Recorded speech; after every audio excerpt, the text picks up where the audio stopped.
Hey guys, in this month's Historical Fiction 101, I'm going to be talking about the TV series Versailles.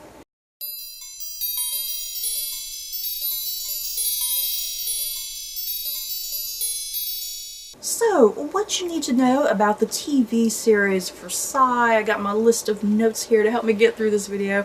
The TV series originally started in 2015, and it's a joint French and Canadian production. My understanding is that it premiered, in the UK and in Canada much earlier than it premiered here in the US. Because I think, like I said, it aired in 2015, but when we first got it here in America, I think it was like 2016. It was like the end of 2016. And here in America, it airs on the Ovation channel, which is a very obscure random channel. I don't know why they put it on that channel, to be quite honest. Because, for one thing, it's heavily edited, because I'm assuming the episodes are like a full hour long, but instead they're cut down to like 40 minutes, which is a shame. But Versailles, it is a joint French-Canadian production. It currently has 3 seasons, but the 3rd season has yet to air here in America. And apparently the 3rd season is the final season. I'm so upset. It's been canceled, unfortunately. What you need to know about Versailles, if you can't kind of tell from the title, it takes place in 1667 following 28-year-old King Louis XIV of France as he decides to build the greatest palace in the world, Versailles. But drained budget, affairs, and political intrigue complicate the construction, and that's the description I got for the show from IMDb. And you got 10 episodes per season, so I guess by the time the 3rd season ends, you're going to have a grand total of 30 episodes. And the show, I didn't know this about the show, because I thought maybe it was filmed in Canada for some reason. I don't know why I got that idea. I thought it was maybe just filmed in England. But it was primarily filmed in France and at the Palace of Versailles, which is kind of awesome. So, because my impression of the show, because I always felt like it was very authentic, like the buildings and whatnot. So I guess that's why they really filmed in French castles and French estates, and they filmed at Versailles. I don't know if they filmed in Versailles. That's a question, if they filmed in Versailles itself, but maybe they filmed like on the grounds of Versailles, perhaps. I'm not quite sure. This show Versailles, this is a wacky show, you guys. I feel like you're going to love or hate it. It's kind of up to you. If you love shows like The Tudors and The Borgias, like I do, this show is definitely very much in line with the style and flair and mood of like The Tudors and The Borgias.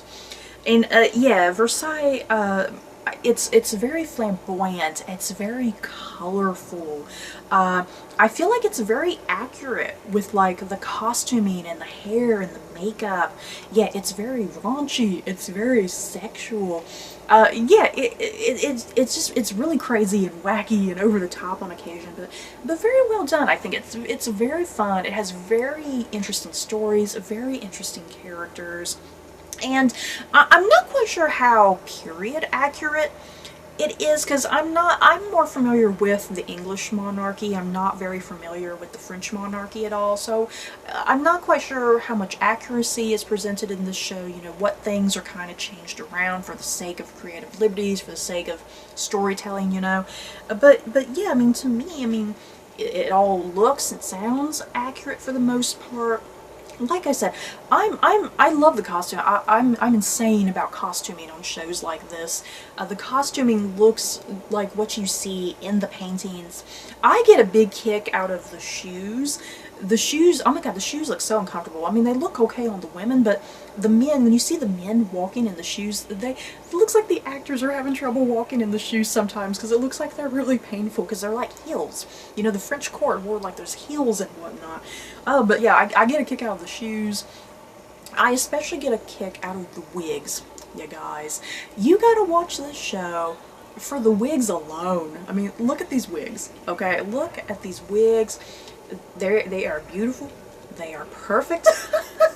I get the biggest kick out of the wigs. It's like whenever anybody gets in a little bit of a tussle or they're getting beat up or something, it's like the wigs are still just perfect in every way, and I get the biggest kick out of it. Yeah, the wigs are definitely, you know, you watch some of these period pieces and sometimes you can tell someone's wearing a wig, you know, and yeah, I just can't tell. You know, the wigs, they are done very, very good on the actors, I think. And yeah, like I said, there are currently 3 seasons of the show, but the 3rd has yet to air here in America. I think it's airing in October, if I'm not mistaken. Yeah, the first season is a bit rough to get through, I think. The first season, once again, like I said, here in America, the episodes are heavily condensed, so I don't know if this is, you know, my problems are kind of from that, or they're stemming from that. But yeah, the first season I found to be a little bit slow as things were, you know, the story was getting set up, you're getting introduced to the characters. But once it does near the final episodes, I did find myself really loving and enjoying the story. I finally kind of got it, you know. But yeah, I found season 2 to be very fantastic from start to finish. I'm very excited for season 3. I hope it doesn't disappoint. I'm just sad that through doing my research for this video, I found out that it was the final season. I was like, oh no, I got so upset. I wish I hadn't known about that. But yeah, let's talk about some of the casting really quickly. This has a really fantastic set of actors. First up, playing the role of King Louis XIV of France is George Blagden. You might know him from his role as Athelstan from the History Channel Vikings. George Blagden, I think he's just a perfect Louis XIV, because even when I was looking at pictures, I mean, there is a certain resemblance there, you know. Yeah, he looks great in that wig and the costuming. Yeah, his performance is so good too, because you kind of don't really like Louis XIV. He could be very vain and arrogant, you know, he's a monarch after all, but he pulls it off, you know, he pulls it off with his vanity and his arrogance, and yeah, he is unlikable, but you understand him, you kind of understand his obsession. He's trying to get the Palace of Versailles, kind of the finished construction of that, and yeah, his paranoia, he definitely suffers a lot from paranoia, you know, the nobles around him, because there's constantly political intrigue and people conspiring, and yeah, who can he trust? Next is Alexander Vlahos, who is playing Louis XIV's brother, Philip, Duke of Orleans, something like that. I'm not French, you guys.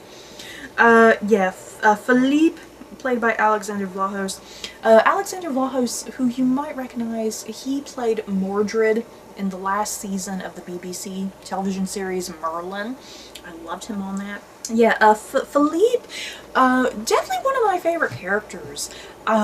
He's the younger brother. He's the one he's not going to get to become king, obviously, because his brother has his children who are going to become king before him. So yeah, Philippe definitely suffers from the younger brother syndrome, you know, and because of that, Philippe, yeah, he's the one who's very flamboyant.